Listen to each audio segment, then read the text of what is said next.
कि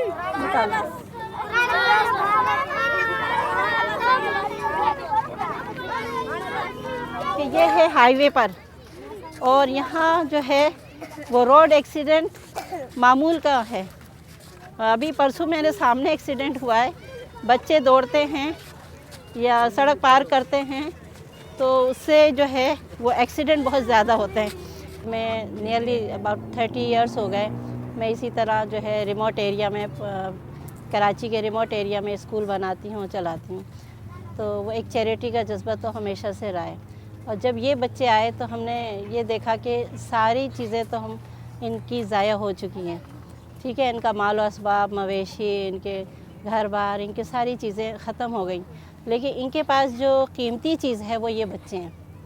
और ज़ाहिर है कि हमारी कौम का असासा हैं। हम इनसे अगर मोहब्बत का इजहार नहीं करेंगे, इनका ख्याल नहीं करेंगे तो और कौन करेगा। नफ्सियाती असर तो ये कि ये डरे और सहमे हुए थे उन हालात से जो इनके साथ गुज़रे हैं। ज़ाहिर है ये तो यही फ़ील कर सकते हैं, हमने तो वो चीज़ें देखी नहीं कभी। ठीक है, और ये उससे गुज़र कर आए थे तो ये डरे हुए भी थे, अपने घरों से बिछड़ने का इनको एहसास भी था। जब मैं शुरू में आई तो मैंने कहा कि तुम्हें ये अच्छा लगता है शहर या अपना गांव अच्छा लगता है?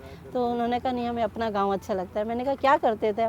हम खेलते थे, हम खेती बाड़ी करते थे। और मैंने कहा क्या चीज़ यहाँ नहीं मिलती तुम्हें? तो कहने लगे हमें मक्खन और दूध नहीं मिलता, और वो अभी तक इनको नहीं मिलता। ज़ाहिर है शहर में इतना महंगा हो गया है तो ये कहाँ से ये लाएंगे। हमने सोचा कि हम चूँकि एजुकेशन से ताल्लुक़ रखते हैं तो ज़ाहिर है कि हम इनको तालीमी एक्टिविटीज़ दे सकते हैं। और ये सिलसिला सफ़र भी मेरा जारी है। मैं रोज़ाना यहाँ आती हूँ, अपनी पिकअप में बच्चों को लेती हूँ। एक और वैन का भी इंतज़ाम किया है जो 2 दफ़ा इनको आकर ले जाती है। 4, 5, 6, 7, 8, 9, 10, 11, ये पढ़ते हुए जाते हैं बच्चे। सारे रास्ते में वक्त जाया नहीं होता है इनका गाड़ियों में, ये पढ़ते हुए जाते हैं। 70, 80, 90, 20, 21, 22,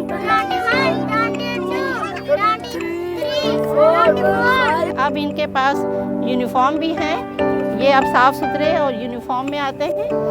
और बाज़ अभी भी कुछ बच्चे जो है वो यूनिफॉर्म का इंतज़ार कर रहे हैं। अब इन बच्चों में भी आप देखेंगे कि बहुत कॉन्फिडेंट हो गए। ये बच्चे जो उस वक्त मायूसियत का और डरे हुए खौफज़दा थे, वो देखो वो जाती है, उसको यूनिफॉर्म भी मिला ना, और ये भी पढ़ेगी जाकर।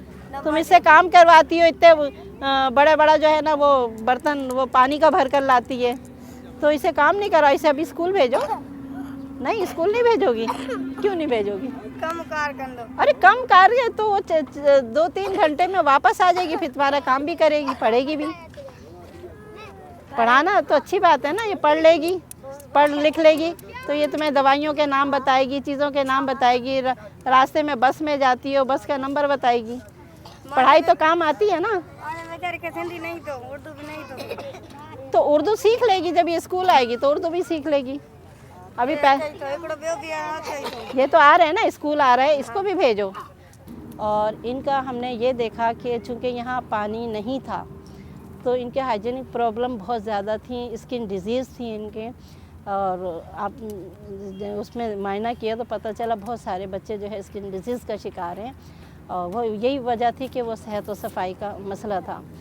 तो फिर हमने जो है इनको जो है नहलाना शुरू कर दिया और इनके लिए कपड़ों का इंतज़ाम किया। मुख्तलिफ़ लोगों ने इसमें हेल्प की, हमारी मोहल्ले वालों ने हेल्प की हमारी, और इनको हमने नहलाया, इनको कपड़े दिए दूसरे साफ़ सुथरे। तो इनकी जो अपनी चेहरों की इन्होंने जब इनको दिखाया हमने आईने में कि देखो तुम कितने खूबसूरत लग रहे हो, तो इन लोगों की आंखें एकदम चमक उठी।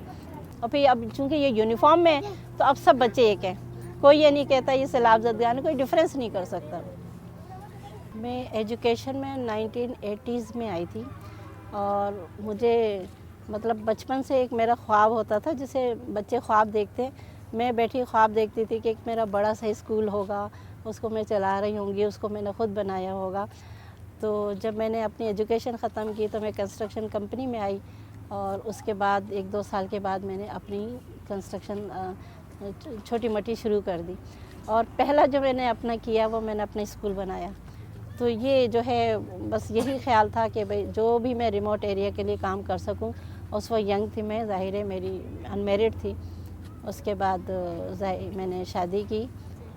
मेरा नाम हसन जावेद है और मैं कराची यूनिवर्सिटी से मैंने एमएससी किया मैथमेटिक्स में। इनसे मुलाकात मेरी कहाँ हुई, तो वो हुई है बहुत ही शहर अंगेज़ खत्ता है यहाँ का, बांग्लादेश।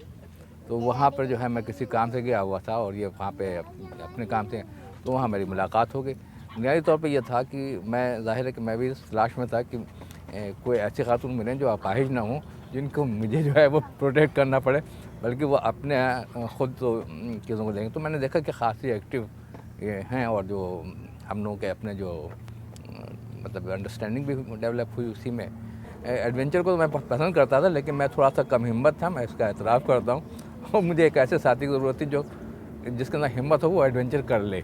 तो बहुत सारी चीज़ें हैं इसमें भी, इस सिलसिले में भी ये हुआ कि एक ख़्याल हमारा बना। उसके बाद हम तो सोचते ही रहे कि ऐसा करना है, और दूसरे रोज़ मुझे मालूम हुआ कि इन्होंने जो है वैन अपनी गाड़ी निकाली और बच्चों को भी ले लिया और क्लासें भी शुरू कर दी। तो मेरी जो है जहाँ तक है थिंकिंग का प्रोसेस जो है मैं अडॉप्ट करता हूँ, और इससे पहले कि मेरी थिंकिंग मैच्योर हो वो यही काम कर लेती हैं। मेरा जो है मतलब मैं जो समझता हूँ और जिसके ऊपर मेरा फेथ है वो ये है कि सिर्फ जो है स्ट्रगल जो है और लोगों के जो हैं मसाइल से आगाही, ये दो चीज़ें बेइंतहा ज़रूरी हैं। यहाँ बुनियादी मसला जो है हमारे यहाँ वो ये है कि हमारे यहाँ अवेयरनेस है ही नहीं, और ज़िंदगी को देखने का जो है एक कोई अप्रोच ही नहीं है।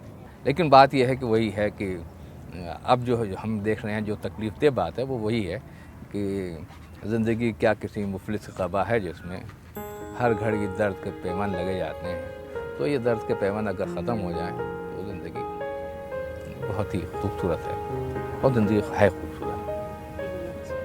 यही ज़िंदगी है, एक दूसरे से मोहब्बत और वक्त पर दूसरे के काम आना, मुसीबत में उसकी मुसीबत को दूर करना, उसे खुश करना किसी भी तरह, यही ज़िंदगी है मेरे नसीब। और यहाँ जो है मुझे एक फोरम मिला, ज़ाहिर है कि जो मेरी शनाख्त बनी और मैं जो इनके काम आई,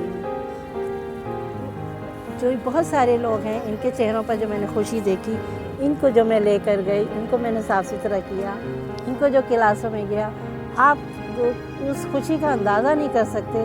जो इनके चेहरों पर मुस्कुराहट आई वो मैंने समझी कि वो ज़िंदगी है।